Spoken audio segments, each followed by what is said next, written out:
We're training our body to kick, so anytime we're making contact, we're feeling, we're reading whether we've hit it well, sliced it, the inside of our foot, giving ourselves feedback every time, and that's how we're going to develop. The other cool thing is it's really easy to teach your weak foot how to kick. So instead of having to worry about the rugby ball, how we're dropping it, getting that part right, we can have this beautiful, perfect round ball that we can drop down to our off foot, whatever foot we're trying to kick off, and make sure we're getting a nice strike. Let's jump into the drills this week for the session.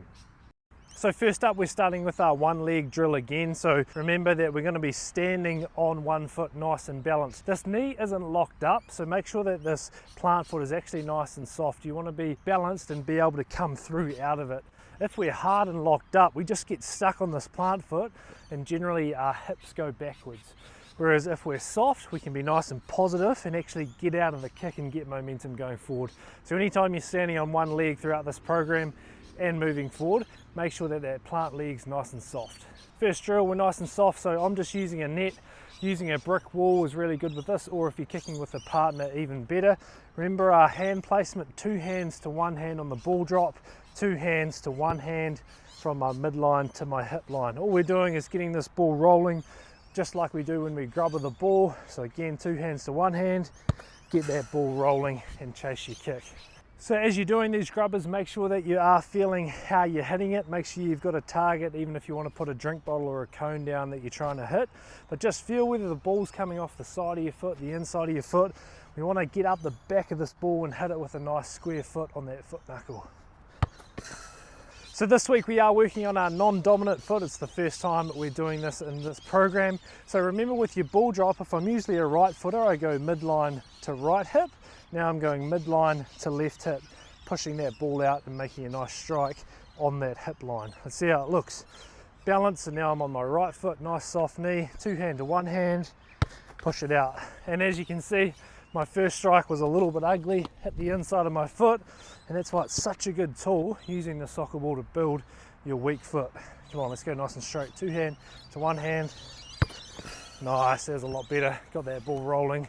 Plus I was up the back of the ball, nice and straight. Our progression now is adding in that 30 degrees. You guys will remember the 30-degree rule from last session in week 1. So now we do with the grubber, still with the soccer ball, is come in 30 degrees. Same thing, get that ball rolling, nice hard foot up the back of the ball. This ball's going to give us feedback. So I'm going to offset myself, come in 30 degrees, hit, and then carry on after the ball. Really good start. So we've got 20 each foot. So I went right foot, now I do the other side left foot. So offset myself 30 degrees, come in, nice hard hit, and get that ball rolling. Such a good way. The grubber's such a good kick for playmakers, first fives, number 10s, 12s, fullbacks, because as that defence line comes up and we want to put the ball through, it's really good to be able to go off my left foot or my right foot, depending on what the defence is giving me.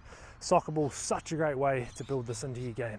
Straight into the next drill, so 30 degrees drop kicks with the soccer ball. This one really does give you feedback, especially if you've dropped it out too far and you get that slice. I love using the soccer ball just to prime up for this. So 30 degrees, same ball drop, 2 hands to 1 hand, get on it early.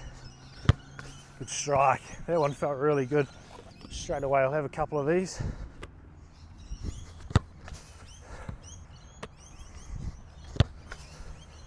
One of our big focuses here is actually making contact with the ball and continuing on. It doesn't mean that I want you to quickly hit the ball and then get your foot straight back down to ground. I want you to hit the ball, let that foot come through, but still get your momentum going forward. So nice hit, finish the job with your leg, then get it down to the ground. 30 degrees, 2 hands to 1 hand, push it out. You can see there I got that little slice. That's why we love the soccer ball. 30 degrees, 2 hands, 2 hand to 1 hand. Got inside that one a little bit. So I've had one go right, I've had one go left. Let's see if we can finish with a straight one. 30 degrees, get on it early. There we go. Just done our drop kicks with our soccer ball. Now we're progressing on with the rugby ball into drop kicks. We don't want to load up these sessions too much with too many kicks. We are going to build our kicking endurance with reps. So for a start, we are just starting with our dominant foot, getting through these strikes. So we go straight into 30-degree drop kicks. So exactly the same as the soccer ball. Now we have to nail our ball drop, get that right. So all those good things, My right hand slightly lower than my left. It's how I like to hold the rugby ball. We want a straight up and down ball drop, and I want to get on it nice and early, just like the soccer ball. Let's go. So 30 degrees, get on it nice and early, come in. Good start.